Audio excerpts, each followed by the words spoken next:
ठाकुर जी ने बोला विष्णु भगवान से, राधा रानी से, देवी आप ब्रज में जाओ। तो राधा रानी बोली प्रभु मैं क्यों कैसे जा सकती हूँ, वहाँ तो पापी ऐसे ऐसे कंस जैसे दानव हैं, मेरे को जीने भी नहीं देंगे, मैं ऐसे नहीं जाऊंगी। देवी आपको जब तक आप ब्रज में नहीं जाओगी तो उद्धार कैसे होगा ब्रज का? इस पे नहीं बैठते, थोड़ा समझ सोच के काम लो। कैसे ब्रज का उद्धार होगा? आपको थोड़ा पर मेरी एक शर्त है, आप गौ लोक से जाके ब्रज की रज ला करके, वहां से रज जो होती है ना, रज ब्रज तो ये थाई, वहां से रज ला करके पूरे ब्रज मंडल में फैलवा दो। जब पवित्र हो जाएगी, जब मैं वहां पर जाऊंगी। तो भगवान ने गौ लोक से जा करके पूरे ब्रज 84 कोस में ब्रज रज फैलवा दी। तो राधा रानी ने ठाकुर जी से कै दिन पहले जन्म लिया था? 15 दिन पहले। और कहाँ पे लिया था ये आपको पता है? कहाँ? Very good. जैसे भगवान का जन्म मथुरा में हुआ, जैसे ही हमारी लाडली का जन्म रावल गांव में हुआ था, क्योंकि राधा रानी ने कोख से जन्म नहीं लिया था, कमल के फूल से प्रकट हुई थी। और ये सगी कै बहन थी ये भी बता दो? 2 थी, एक तो चंद्रावली और एक राधा रानी, क्योंकि कीर्ति मैया ने राधा रानी को गोद लिया था। और जो जसोदा मैया और कीर्ति मैया ये सगी दोनों फ्रेंड थी।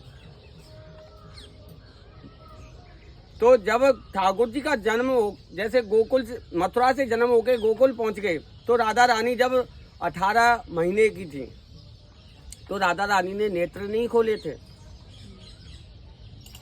कहते हैं ना, जैसे मैया हो, मैया की कोई फ्रेंड हो, पानी के उस पर लाली भैया चल मैं देखी आऊं।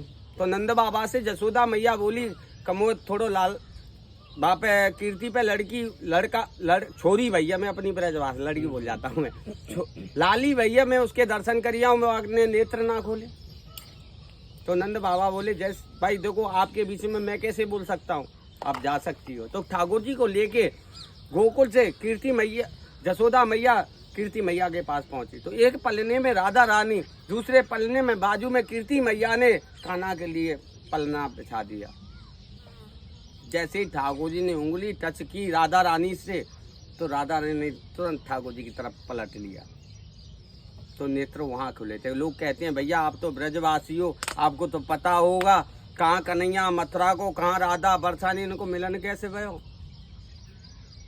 ये भी मैं बता देता हूँ। यहाँ पे जितने भी भागवत आचार्य हैं, एक एक करके परिक्रमा लगाओ, जितने भी भागवत आचार्य हैं, रुक जा मैं करा दूंगा, जितने भी भागवत आचार्य हैं सब एक रंग रसिया भागवत आचार्य रह गए। इस युग में जो सतगुरु थे वो नष्ट हो चुके हैं, एक प्रेमानंद को छोड़कर। जो हमको सही रास्ता दिखाए उसको हम ब्रजवासी उसकी इज्जत करते हैं, वो सतगुरु बोलते हैं। और जो पैसे से ज्ञान दे उसे हम क्या बोलते हैं? बनिया बोलते हैं।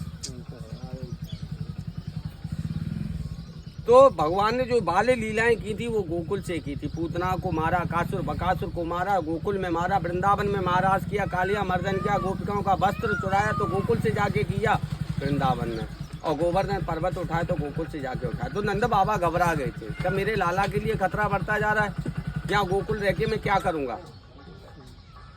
तो ठाकुर जी को लेकर के यशोदा मैया पूरे गोकुल वासियों को लेके नंदगांव बस गए थे ठाकुर जी, क्योंकि जो नंदगांव है वो भोले बाबा का पर्वत है, उस पर श्राप लगा हुआ था, जो भी कंस कान्हा को मारने भेजेगा वो पत्थर का हो जाएगा।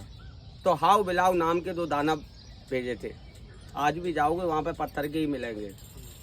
तो राधा रानी बोली जब मेरा कान्हा ही चला गया तो रावल में मैं क्या करूँगी।